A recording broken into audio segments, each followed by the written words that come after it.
जैसा कि 60-40 काफ़ी दिनों बाद लाइव आए हैं। समय नहीं मिल पाता है, फ़िलहाल ज़िंदगी के बहुत ही क्रिटिकल कंडीशन से, दौर से गुज़र रहे हैं, लेकिन बीच-बीच में कुछ आइडियाज़, कुछ विचार शेयर करने के लिए यही मोबाइल को हथियार के रूप में इस्तेमाल करते हैं। तो जैसा कि 60-40 की नीति को लेकर राज्य में पुरजोर विरोध, उसके बावजूद राज्य सरकार टस से मस नहीं। आखिर कारण क्या हो सकता है? कारण यह है कि राज्य की मैक्सिमम जनता को राजधानी में क्या घट रहा है, उनके अधिकारों के साथ क्या घट रहा है, उसकी जानकारी नहीं है। उन्हें बस चिंता है कि आज का दिन हमारा कैसे कटे। नौजवानों को चिंता है कि किस प्रकार 1.5 GB डाटा को समाप्त करें। उनसे जो थोड़ा-सा आयु में है कि आज किस प्रकार शाम का इंतज़ाम हो, किसी जोरिया नदी के किनारे, किसी पार्क बगीचे में बैठकर किस प्रकार माने स्वादिष्ट व्यंजन के साथ 2-4 पेग मिल जाए। और बाकी लोगों को बस अपनी रोज़मर्रा की ज़िंदगी में इतना फँस चुके हैं कि हमें हमारी आने वाली जो जनरेशन है या फिर हमारे जो संवैधानिक अधिकार हैं, उनके बारे में हम लोग समझ और शायद सोच नहीं पाते। और आज 60-40 की नीति को लेकर बहुत सारे सरकार के जो गठबंधन में जितने भी दल हैं, उन्होंने बड़ी सलीके के साथ पॉजिटिव गिनाया, लाभ के बारे में चर्चा किया, सरकार का समर्थन भी किया कि सही है। लेकिन मैं इतना ही कहना चाहूँगा, 60-40 की नीति झारखंड में आई है, अभी बहाली ली जाएगी। लेकिन जैसा कि सूत्रों से जानकारी मिली है, कन्फर्मेशन है कि जो झारखंड का जो पीजीटी का कोर्स है, उसकी तैयारी चल रही है। कहाँ पता है? झारखंड के पीजीटी कोर्स की तैयारी चल रही है इलाहाबाद में, लखनऊ में और दिल्ली में। और झारखंड के, ऐसी बात है, जो झारखंड के अभ्यर्थी हैं बहुत निर्धन परिवार से हैं। अपनी शिक्षा के साथ साथ घर को देखना पड़ता है, साथ ही साथ छोटे मोटे कामकाजों को निपटारा करना पड़ता है, खेती बाड़ी झाड़ी तमाम मुसीबतों को पार लगाकर ये अपनी कंपटीशन की तैयारी करते हैं। और जबकि मज़े की बात है, जैसा कि सूचना मिली है स्रोत के माध्यम से, हमारे कुछ साथियों के माध्यम से, ऑनलाइन आप भी देखे होंगे कि 60-40 की जो नियोजन नीति है, इसका लाभ उठाने के लिए किस प्रकार बाहरी लोग छटपटा रहे हैं। दिल्ली में कोर्स लॉन्च हो चुका है। जो पीजीटी की जो सिलेबस है, जिसके माध्यम से पीजीटी की बहाली ली जाएगी, वह कोर्स आपका दिल्ली में, लखनऊ और इलाहाबाद 3 जगह सूचना मिली है कि वहाँ लॉन्च हो चुका है। यानी दिल्ली में दिल्ली वाले, लखनऊ में लखनऊ यानी यूपी वाले, और इलाहाबाद भी यूपी में आता ही नहीं, यूपी वाले जमकर तैयारी कर रहे हैं। कहाँ के लिए? झारखंड की सरकारी नौकरी के लिए। अब बताइए, दिल्ली में तैयारी करने वाला स्टूडेंट और रांची में तैयारी करने वाला स्टूडेंट, क्या दोनों में कंपेरिजन हो सकता है? लेकिन राज्य सरकार की दूरदर्शिता नहीं है। माननीय मुख्यमंत्री महोदय, इन्हें लगता है कि इनका परिवार खुशहाल है तो राज्य खुशहाल है। सब माननीय मुख्यमंत्री आदिवासी सेंटिमेंट करते हैं, तो कम से कम सबसे पहले आदिवासियों की सोची जाए, उसके बाद बाकी जो वर्ग के लोग हैं उनकी भी सोची जाए, क्योंकि राज्य सबका है।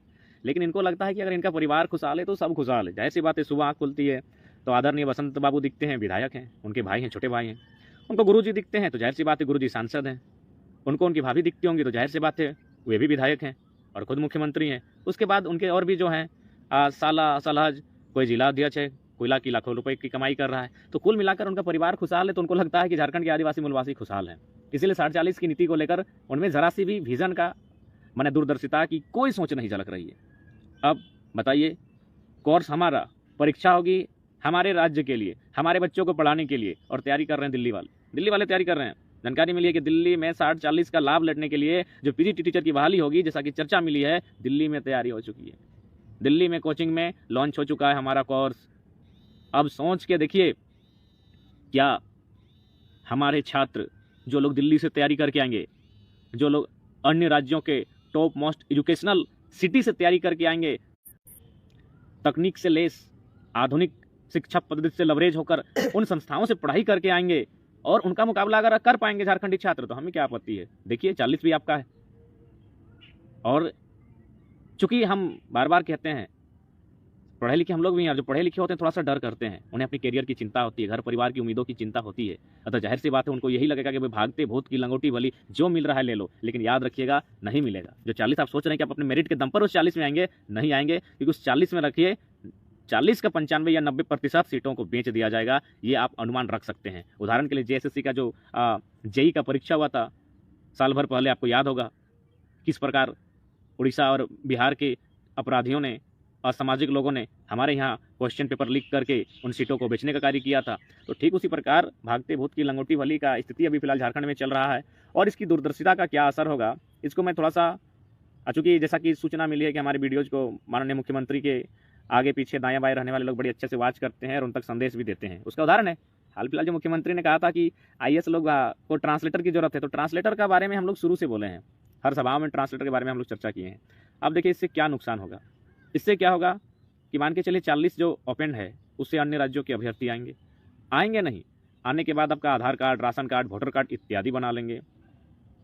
उसके बाद फाइनली क्या होगा, वे यहाँ के अस्थायी बन जाएंगे, क्योंकि यहाँ तो स्थानीय नीति नाम की कोई चीज़ नहीं है, ये अस्थायी बन जाएंगे। और जब ये अस्थायी बन जाएंगे तो फिर इनका जो अगला जनरेशन आएगा वो अब 40 में नहीं 60 में फाइट करेगा। अब जिस वर्ग का रहेगा वो अब 60 में फाइट करेगा, यानी 40 में फिर नए लोग शामिल होने आएंगे, उस 40 में नए लोग शामिल होने के लिए आएंगे।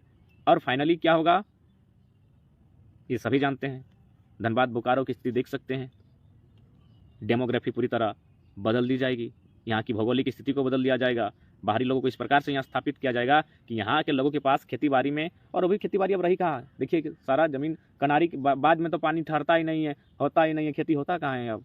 यानी अगर हमारे गाँव, चूँकि झारखंड के लोगों का जो एटीट्यूड है, जाहिर सी बात है हर किसी कुछ ना कुछ एटीट्यूड होना चाहिए, तो हमारा एटीट्यूड है कि जरा कुछ ना है तो हमारा खेतवा है ना, वो खेत भी अब जो सरकारें हैं, जिस प्रकार की पॉलिसियाँ आ रही हैं, सबसे पहले जीएम लैंड को आपका समाप्त कर दिया है। जीएम लैंड माने क्या, जाहिर थान, बुढ़ा थान, सरना, मसना, जहाँ मंदिर मस्जिद इत्यादि है, फुटबॉल का मैदान है, क्लब है, वही ना जीएम लैंड था। और जीएम लैंड किसी के बाप का थोड़ी था, रैयत का था, लेकिन उसे लैंड बैंक बनाकर कंपनी को बेच दिया गया है। तो ठीक उसी प्रकार हमारे लोगों को ये लगता है कि खेती बाड़ी यही है, बाप का खेत ये है, लेकिन उसमें पानी नहीं है। उदाहरण देख सकते हैं, कई विधायक सांसद हजारों हजार एकड़ जो खेत था उसको खरीद चुके हैं, वहाँ कोई स्कूल, कोई कॉलेज बना चुका है। रीजन कि वहाँ अगर पानी चला जाएगा तो किसान खेती करेगा, किसान खेती करेगा तो समृद्ध होगा। इसलिए नेताओं ने क्या किया, 400-500 रुपये प्रति डिसमिल उस जमीन को ही खरीद लिया।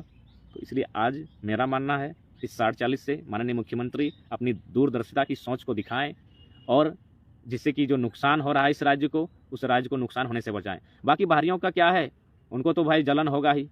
देखो विशाल कुमार को जलन होना शुरू हो गया है, उसको नहीं ना समझ में आएगा किस प्रकार हम लोग का बाप दादा यहाँ कट के जेल जाके बर्बाद होके राज लिया है। वो तो डोका फाड़ के दांत खिसके तैयारी में है हमारी नौकरियों को, हमारे अधिकारों को हड़पने के लिए। ठीक है विशाल बाबू, स्वागत है, आइए लूटिए लूटिए, झारखंड जैसा राज थोड़ी मिलेगा, मजे से लूट लीजिए। तो ठीक उसी प्रकार यहाँ की डेमोग्राफी, हर चीज़ को बदला जाएगा। आपका परीक्षा होगा हमारा यहाँ, परीक्षा हमारा यहाँ, और दिल्ली में, इलाहाबाद में, पटना में तैयारी होगी उस कोर्स की। तो आप समझ सकते हैं कि किस प्रकार जो ओपन टू 40 आप देख रहे हैं, 40 में उसमें आपका क्या स्थिति होगा। तो इसलिए मेरा मानना है कि राज्य के प्रत्येक नौजवान, प्रत्येक युवा को आने वाले अपने भविष्य का चिंतन मंथन करने की आवश्यकता है। यदि हम आवश्यकता नहीं रखते हैं तो मेरा मानना है धनबाद की जो स्थिति हुई, जो स्थिति बोकारो की हुई, वह स्थिति बाकी जो अभी गांव बचे हैं उनकी भी संभावना हो सकती है। और माननीय मुख्यमंत्री को, महोदय को शायद यही लगता है, एक बात याद रखिए, आदिवासी अगर सुरक्षित है तो उसका आवरण मूलवासी है, और मूलवासी यदि सुरक्षित है तो उसका आवरण आदिवासी है। अगर इनमें से किसी एक को भी क्षति हुई तो नुकसान दोनों को होगा। इसीलिए माननीय मुख्यमंत्री, यदि आपको ऐसा लगता है कि नहीं आदिवासी सेफ है, यदि आपको लगता है कि जो उनका रिजर्वेशन का कोटा है उसके माध्यम से सेफ है, तो आप गलत सोच रहे हैं। अन्य राज्यों के जो अभ्यर्थी हैं वह उस कोटे में भी फर्जी सर्टिफिकेट के माध्यम से इंटरफेयर कर रहे हैं। इसका ताज़ा उदाहरण हाल फिलहाल का 2 एग्जाम है। इसलिए इस बात से यदि आप सोच रहे हैं और इस बात को अगर तर्क लगा रहे हैं कि नहीं हम तो आदिवासी हितैषी हैं और तो उनका 26% का कोटा है, उसमें कोई इंटरफेयर नहीं होगा, तो मेरा मानना है अन्य राज्यों के लोग अन्य राज्यों के हैं, उन्हें कोई वास्ता नहीं है, वो कब इंटरफेयर करेंगे इसकी आपको भनक तक नहीं लगेगी। इसलिए इस घुमान में ना रहें कि नहीं यहाँ नुकसान आदिवासी को नहीं होगा क्योंकि उनके पास रिजर्व का कोटा है। अरे भाई रिजर्व से क्यों, अगर उनमें काबिलियत है तो 40 में भी आते हैं। और दूसरा बात, आप ये ना सोचें कि इससे नुकसान ओबीसी को होगा, क्योंकि आप कहीं ना कहीं आप अपने भाषणों में ओबीसी विरोधी अपने आप को जता ही देते हैं कि हमको सिर्फ सबके वोटों की आवश्यकता नहीं है। तो इसलिए अगर आप इस तरह की मानसिकता के कारण अगर सोच रहे हैं कि 40% से आपके लोगों को नुकसान नहीं होगा, तो मेरे हिसाब से आप गलत सोच रहे हैं, क्योंकि ये झारखंड है और जो आदिवासी, हालांकि ये झारखंडी शब्द हुआ करता था, लेकिन ना जाने किन लोगों ने आदिवासी मूलवासी बनाया, तो फिर भी उसी 2 शब्दों को डिफाइन करते हैं कि अगर आदिवासी अगर सुरक्षित है तो उसके लिए कहीं ना कहीं मूलवासी उसका आवरण है, कवच है, और यदि मूलवासी सुरक्षित है तो आदिवासी उसका कवच है। यानी दोनों मिलकर ही राज्य पूरक बनता है और राज्य पूरा होता है। अतः आप अगर इस तरह सोच रहे हैं कि 40% में नुकसान नहीं होगा, तो मेरा मानना है बहुत भूल कर रहे हैं। और उदाहरण है, इससे पहले 2016 में 17-18 में जो भी बहालियाँ आई हैं, खासकर शिक्षक की जो बहाली आई थी, उसमें आपका 75% ओपन टू ऑल का जो कैटेगरी था, उसमें अन्य राज्यों के अभ्यर्थी आए थे। 75% जो सहायक अभियंता का बहाली आपका 15 नवंबर 2022 को क्लियर हुआ, उसमें 93% आपका अन्य राज्यों के अभ्यर्थी वैकेंसी में क्लियर हुए। तो इसलिए मेरा मानना है आप कम से कम इस बात को लेकर सचेत हो जाइए कि राज्य को क्या नुकसान होगा। दूसरा बात, दिल्ली में क्यों तैयारी होगी भाई? हमारे राज्य का एग्जाम है, दिल्ली में क्यों चर्चा होगा? यूपीएससी थोड़ी है, यूपीएससी की परीक्षा थोड़ी है, झारखंड लेवल की परीक्षा है। अतः इसकी तैयारी राजधानी में होनी चाहिए थी, रांची में होती, धनबाद में होती, बोकारो में होती, गोड्डा में होती।